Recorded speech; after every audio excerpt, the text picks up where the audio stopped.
बात उन दिनों की है जब लोग अपने बच्चों को विद्या प्राप्त करने के लिए गुरुओं के आश्रम में भेजा करते थे। बालक वरदराज जब 5 वर्ष का हुआ तो उसके पिता ने भी उसे शिक्षा ग्रहण करने के लिए एक आश्रम में भेजा। आश्रम में गुरुजी ने अन्य बालकों के समान ही वरदराज को भी पढ़ाना प्रारंभ किया। वरदराज आश्रम में रह तो रहा था, लेकिन उसका मन पढ़ाई में नहीं लगता था। गुरुजी ने उसे तरह तरह से पढ़ाना और समझाना चाहा, लेकिन उसे कुछ भी समझ न आता था। गुरुजी जो कुछ पढ़ाते उसे वह याद ही नहीं रख पाता था। उसकी ऐसी स्थिति देखकर आश्रमवासी बच्चे उसे मंद बुद्धि कहकर चिढ़ाने लगे। इसी प्रकार 5 वर्ष बीत गए।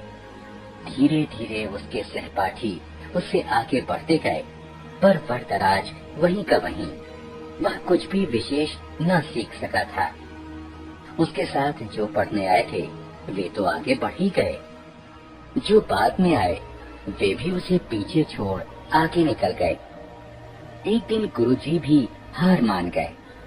निराश होकर उन्होंने वरदराज से कहा, बेटा वरदराज, मैं समझता हूँ कि पढ़ना लिखना तुम्हारे वश की बात नहीं है। जितना प्रयत्न मुझे करना था उतना मैंने किया, पर मुझे लगता है कि विद्या धन तुम्हारे भाग्य में नहीं है। इससे अच्छा तो यही है कि तुम अपने घर जाओ और वहाँ का काम काज देखो। वरदराज असमंजस में पड़ गया। गुरुजी के मना करने के कारण उसे अपना भविष्य अंधकारमय लगने लगा।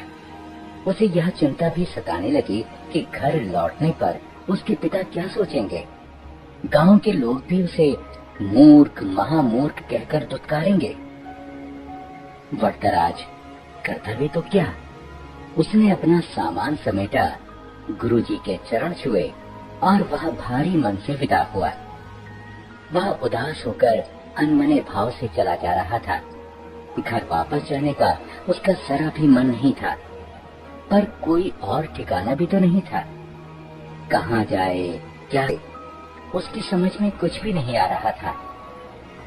वह सवेरे चला था और अब दोपहर हो आई थी। रास्ते में खाने के लिए गुरुजी ने उसे थोड़ा सत्तू दिया था। उसे भूख प्यास भी लगाई थी।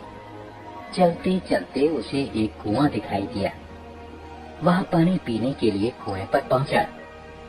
वहां उसने देखा कि पानी खींचने की रस्सी की रगड़ से कुएं की जगह पर निशान पड़ गए हैं और मिट्टी के घड़ों को रखने से जमीन पर गड्ढे पड़ गए हैं।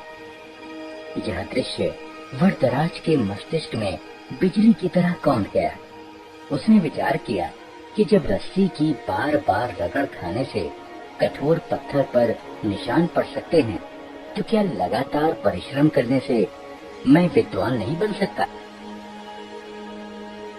बस फिर क्या था, वरदराज के मन में आशा की किरण जगी। वह बुदबुदाने लगा, मैं भी लगातार परिश्रम करूंगा, अपने पाठों को मन लगाकर बार बार पढ़ूंगा और उन्हें याद करूंगा। फिर देखता हूँ कि मुझे विद्या कैसे नहीं आती। वरदराज ने कुएं पर हाथ मिला और गहरी सांस लेकर आगे की ओर बढ़ा। अब वह सभी प्रकार की चिंताओं से मुक्त था, इतना कि उसे भूख प्यास की भी चिंता नहीं रही थी। वह तेज कदमों से चल रहा था। अब वह दूसरी ही तरह का वरदराज था। वह घर की ओर नहीं बल्कि आश्रम की ओर लौट चला था। सूर्यास्त होने को था। गुरुजी आश्रम की वाड़ा में टहल रहे थे। तभी उन्होंने वरदराज को आते हुए देखा। उन्हें लगा कि शायद आश्रम में कुछ छूट गया हो, जिसे लेने वह लौटा है। वरदराज ने गुरुजी के पास पहुंचकर उनके चरण स्पर्श किए। गुरुजी ने प्यार से पूछा, क्या बात है बेटा, क्या तुम्हारा कुछ सामान छूट गया जिसे लेने तुम्हें लौटना पड़ा। वरदराज नम्रता पूर्वक बोला, हाँ गुरुजी, मेरी विद्या यही छूट गई है, जिसे इस बार मैं अवश्य लेकर जाऊंगा। अब मेरी आंखें खुल गई है। मैंने निश्चय किया है कि मैं पूरी लगन और परिश्रम से पढ़ूंगा। अब कभी आपको निराश होने का अवसर नहीं दूंगा। गुरुजी का दिल पसीज गया। उन्होंने वरदराज को गौर से देखा। उसकी आंखों में चमक थी। गुरुजी ने इतना भर ही कहा, तुम जो कुछ कह रहे हो, यदि उसे कर दिखाओगे तो मुझे बड़ी प्रसन्नता होगी।